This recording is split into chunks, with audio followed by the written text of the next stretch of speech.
Here we go again, another episode of Horse Race Bets with me, Ken Rudolph, as we talk every day about the news, notes, rumors, gossip, and latest developments in the crazy world of horse racing where there's always something going on. They're doing something 364 out of the 365 days of the year. Christmas Day, the only day you get off. That means there's something happening every day. There's movement, there's developments, but more importantly, there are chances for you as the bettor to make money by playing on the particular sport. We want to update you on things that are taking place. Of course, we've got our big Kentucky Derby prep races are coming up this weekend. There are 3 races coming your way.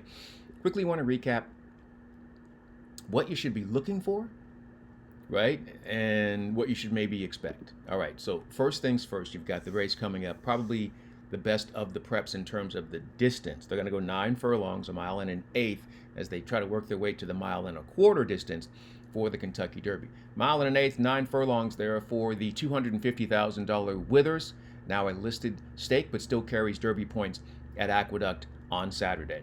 Just going to want to watch the horse that's got experience going a route of ground.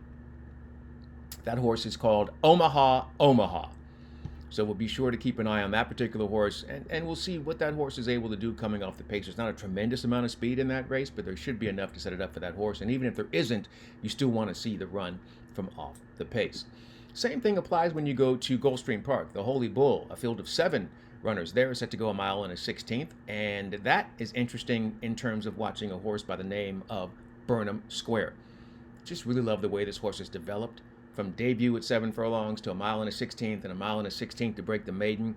Now we'll have a chance to do that again at the same distance. Need something to run at, but once again, even if there's no pace, your closer should still be making a move, right? They should still be doing something from off the pace, and you can still kind of judge that performance to determine if you want to continue to watch this horse, right, on your Kentucky Derby contenders list, or you're like, check him out.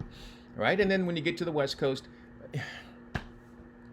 what are you supposed to do with the Robert B. Lewis, right, going a mile? And Bob Baffert has 3 of the 5 runners. As I said before, you're only really watching one runner, and that is Citizen Bull. And he's no slam dunk, but he should be much the best in the race, and they should handle the horse like he's the best, meaning they don't want to go to the lead. They're going to let somebody else go, and they'll sit, and then they'll take over in the stretch. You're looking to see that horse be professional, right?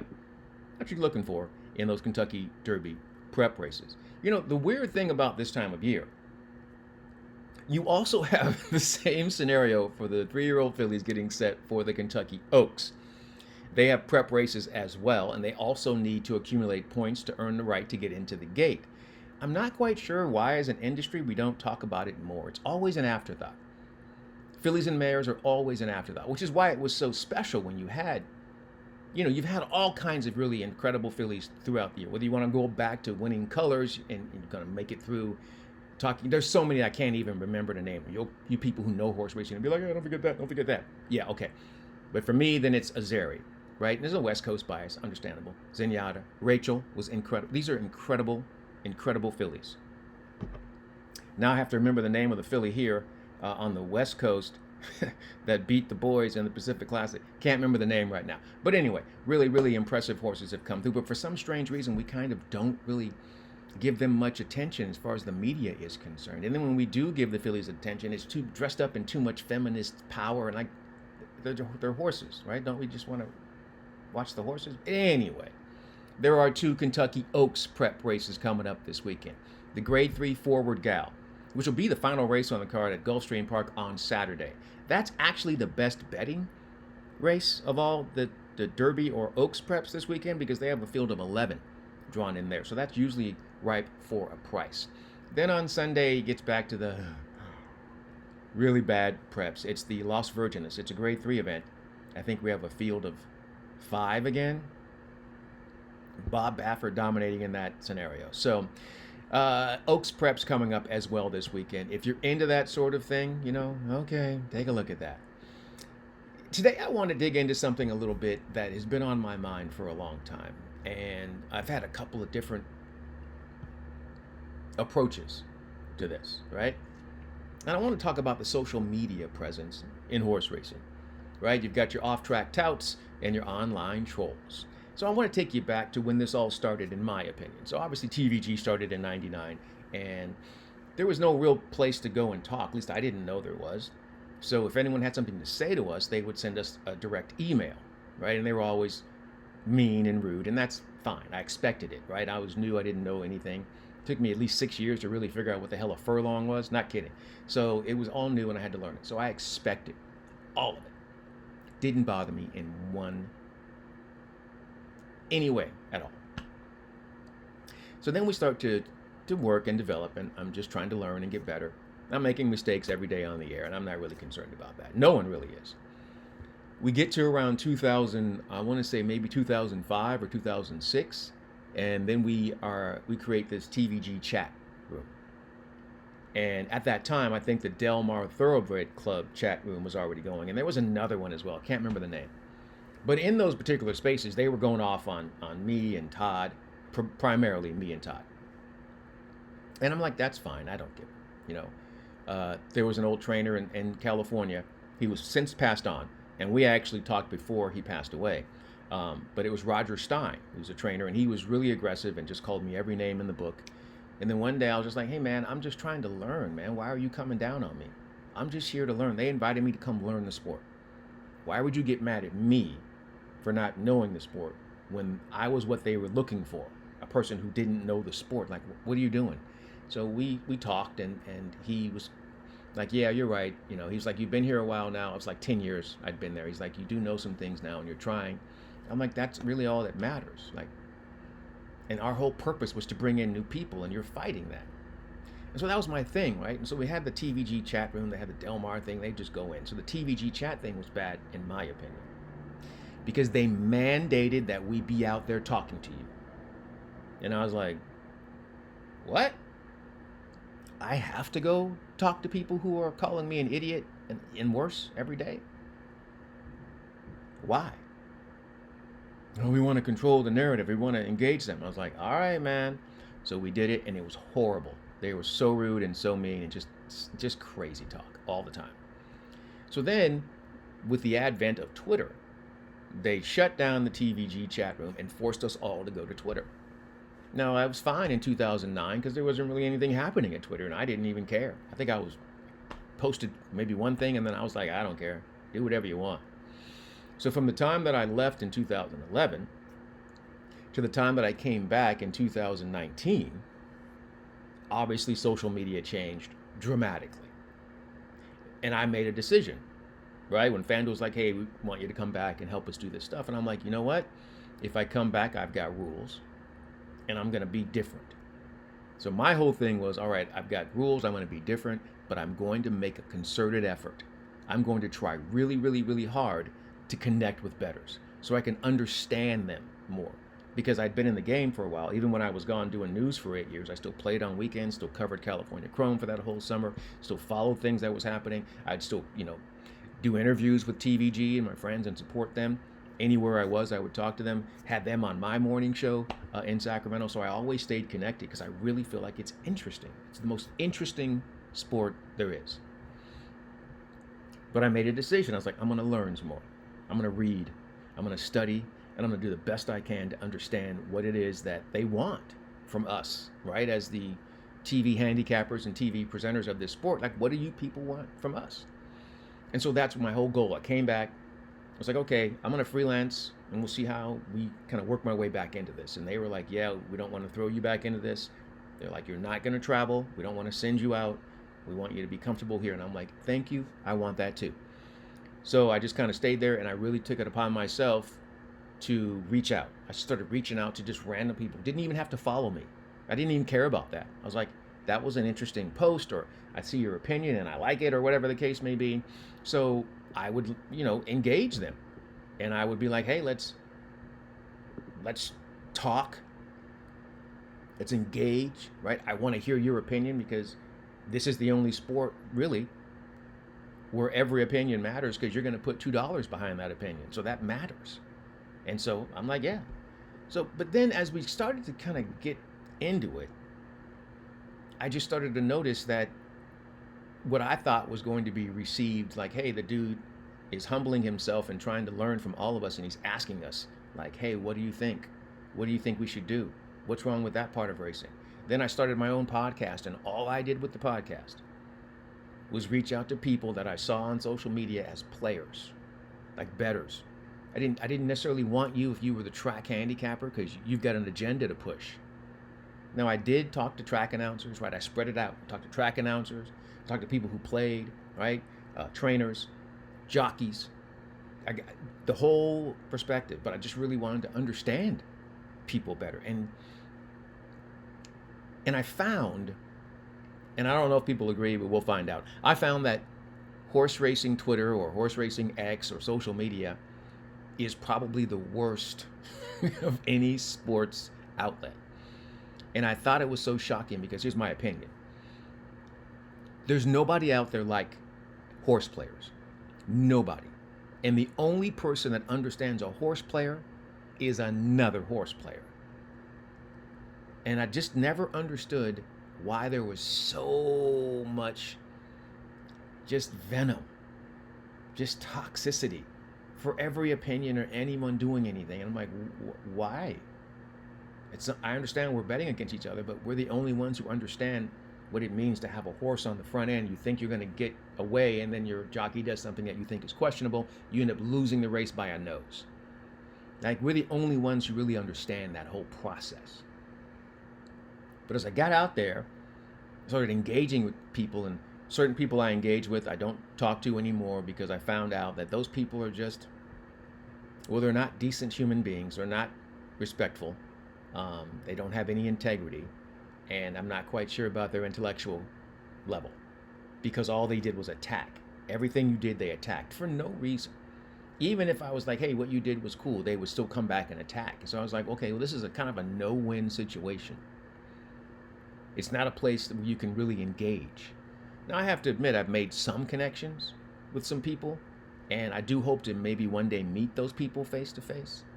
You know, like there was a guy that I used to get into it. He was on the East Coast. Usually people that would have an issue with me were on the East Coast. But he would always just say weird things. And I'm like, bro, I'm not even trying to get into that. Like, why are you messing with me? Like, leave me be. And then there's that moment when there's a person that you've had beef with in social media and you meet face to face. And I got to say to this person, I was like, hey, you're who? Now, we were at Del Mar for Breeders' Cup, and he was talking, and he was next to me, and I was like, you are, what's your name? And he's like, and I was posted up in an area where they had FanDuel talent over there, and we're like talking to people. That's our job. Like, I love talking to horse players because we all got an opinion. And he's like, came to meet me, and I was like, wait a minute, what's your name? And then he told me, and I was like, hey, man, aren't you the one that be messing with me all the time? He's like, yeah, I disagree with you, da-da-da-da-da. And I had to respect the guy because he didn't back off of his thing like, I disagree with you. But he was like, hey, but you've come to me on numerous occasions and you've asked me questions like a gentleman. He's like, I respect your approach, and I really do. I'm sorry to be disrespectful. I'm just contentious. And I'm like, I totally get that, man. I'm contentious too. So I get that. But there's no need to be coming at me with personal stuff. You don't even know me. And I'm on your team. I'm on your team. And so it's always been offensive to me. I'm the guy that left horse racing, went out to mainstream media, and still supported you, defended you, promoted you, talked about you all day to anybody that would listen to me because I think it's great. So then when I come back, you act like an asshole. Like, what are you doing? Like, what's wrong with everybody? And so it's just one of those things where I was like, okay, why? Why are we like this? And why does it bother me? Well, it bothers me because I really feel like horse racing is the only industry where we're in control. Are you going to say, oh, no, we're not, man, the owners and I'm like, that's not what I'm talking about. Us as fans and bettors can influence new people. If you like football, baseball, basketball, hockey, soccer, there's really nothing that a fan can say to you that's going to stop you from liking your team or enjoying that sport. It's impossible. But if you're new to horse racing, there are about 1 million ways that all the people who are populating horse racing on social media will absolutely kill your buzz and make you not want to be part of this shit. Guaranteed. And it's the industry does it too. So it's one thing for you guys to put out tickets, or when we put out tickets, that's our job. For you to come in and it's like, this is bullshit. They don't, like, okay, that's fine. That's fine. It's another thing, and I've always wondered about this, for these online blind people who are handicappers or players. They don't work for anybody. They just play. I'm like, that's great. But then you're putting out your ticket that you're playing, and your ticket costs $240. And I'm like, who's this for? Because you're never going to get anyone to go along with you on a ticket like that. No one's going to follow that. Nobody in history is going to follow that. So what are you doing? You're only there for your selfish needs. Ego. Great. That's fine. Okay, be that. And you ever notice we never mess with you? I'm like, I only asked one person who kept putting out these high dollar amount tickets. Now they would hit. And then he's the one that explained to me, he's like, hey man, I only need one of these to hit to pay for the other 15. And I'm like, okay, that makes sense. That makes sense. It's irresponsible to put that out in public because people are going to be following you. And if they lose, now they've lost a lot of money. So it's like, I feel like people in horse racing and players took advantage of that. Just trying to get that buzz of someone saying, hey, great pick, great hit. And I'm like, I get that desire, right? You want people to know that you're smart because it takes a lot of smarts to hit for scores in horse racing. You can get lucky, but you have to be in position to get lucky, right? So it's always one of those things where it's like you have if we're trying to bring new people in, you people who are experienced bettors, you have actually a lot of influence. You can bring people in. You can make it less intimidating for them to be a part of what's an extremely confusing and frustrating and intimidating endeavor. But instead, we're fighting with each other, undermining, and, pardon me, got some idiot trust fund baby going after trainers. I'm so glad that person got taken to court because I'm like, man, you can't come out here and do that. What the fuck is wrong with you? So there's just so many things wrong with the way that we pursue this whole thing in social media. And the last thing that really bothered me was the mendacity of the syndicates, mainly my racehorse. So on the one hand, I guess it's great to give these people some of the feeling, right? What this feels like. But on the other hand, it's completely disingenuous because the whole point of this is if you own a horse, listen to me now. If you own a horse, the whole thing about it is owning the fucking horse. You get to make the decisions. You get to decide. And then when it's all said and done, you're in the winner's circle. Now tell me how when you owning a 1% of a horse in a syndicate where you're paying bills every month, you have no say-so in anything that happens with the horse. You don't get to name it. You don't get to decide what race. You don't get to decide on the jockey. You don't get to decide on the tactic. And then when the horse wins, you don't get any money. So can you tell me how when you own that horse? So when people came out and they just all went to crazy places when the horse by the name of Authentic was able to score, especially in the Breeders' Cup Classic, that's when it all came to a head. And all these people who put in their $200 or whatever they did ran to social media. I own a Breeders' Cup champion. No, you do not. Knock that shit off. You do not. And so that's the thing that drove me crazy. I'm like, man, everyone's dream is to own a horse. Even if you don't care, you'd love to own a horse because it's so cool because the word owner means that you got money. You got power. Maybe you got some status. You got some success somewhere and now you bring that over here. So while it's great that you get to pony up for the lottery and every once in a while 30 of you get to go into the winner's circle picture or you get to go tour the backside and see your horse, but that's not what ownership is about. You're a fan. You paid $200 to be a fan. Nothing wrong with that. I actually think it's a great concept for that, but it's not something that should be dressed up as ownership. You don't own anything. You don't control anything. You don't decide anything. You don't determine anything. You're along for the ride. That's cool. You should get a certificate, a winner's circle photo, and there you go. But it's the fact that there's no governing body. Like you can't come around and say, I own a part of the Buffalo Bills. Really? Show me. Because you don't. They don't do that in the NFL. Oh, I own a part of the Tampa Bay Rays. No, you don't. They don't do that in Major League Baseball. See, there would always be some sort of overriding authority that would dispute any crap you want to come say. But in horse racing, there isn't one. So you can come through and say and do kind of whatever you want. So my opinion is if you can do that, you should be a bit more responsible in the things that you say and that you do. But in the meantime, at the end of that, right, understanding that we have so much influence, I understand why the players and the bettors, they are bitter, right? Especially the bettors. Bettors do not get enough respect. They are fueling this entire endeavor, and they're treated like a redheaded stepchild. It's not. There's nothing that happens on a daily basis that says to the bettor, "Hey, we're looking out for you and we appreciate you." In fact, every single minute of every single day, it's stuff that's happening where they're saying, "We don't give two bleeps about you." Pardon me.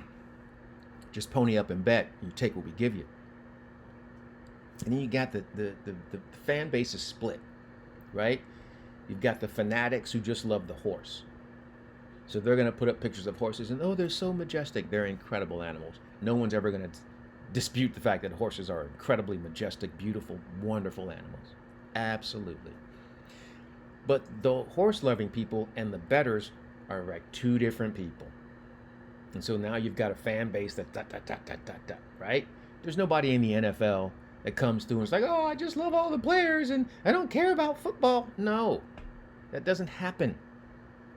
But in horse racing, you've got people who don't give two F's about the jockeys and the trainers. They just care about the horse. And then people who don't give two bleeps about it, about the people who love the horse, the fans, they just care about the horse and the jockey and the trainer. So it's just a kind of a completely fractured fan base. And I just feel like we're all part of the same community. Nobody else understands what we're doing but us. And we should just be cooler to each other. And I just don't understand the people that are out there that will see someone attack a trainer, and then you'll come in and support that person attacking the trainer. Like, what? Like, Jorge Navarro and Jason Service are the only ones that should be getting attacked as trainers, because what they did was absolutely horrible, and they should never, ever be allowed to set foot on a racetrack. They will, though. In about 10 years, we'll see them both back. But those are the things we should be fighting against, not each other. And so hopefully if racing starts to give the bettors more respect, right? Maybe, I don't know, better rebates, maybe something. Get rid of the CAW, I don't know. But that would probably help. That would probably help. I think it would help. Anyway, those are just some things on my mind. I want us to be better to each other, be better to the people that work in the industry, right? Even if you don't like them, just try and be better. Like, there's nobody in the industry that I don't like. There may be some people that I don't respect, but I don't have anything against them. I'm just like, you made a choice. That's not my choice. I don't do that. You go ahead. You know, part of what kind of got me into my situation was that the people who work at the tracks their job is to promote the sport, but then they would come on social media and promote the sport as if they don't know the reason why things are failing, right? I wish people would come and they would be able to see how da-da-da-da and how da-da-da-da. I'm like, man, we've already tried for 20 years to get mainstream people to understand the sport. They don't want it. So just stay in your lane, right? Fix what's happening right in front of you and keep it moving forward. And until next time, in the meantime, and in between time, that's a wrap on this edition of Horse Race Bets. I'm Ken Rudolph. We'll see you next time. And until then, good luck and enjoy. And be nicer to each other.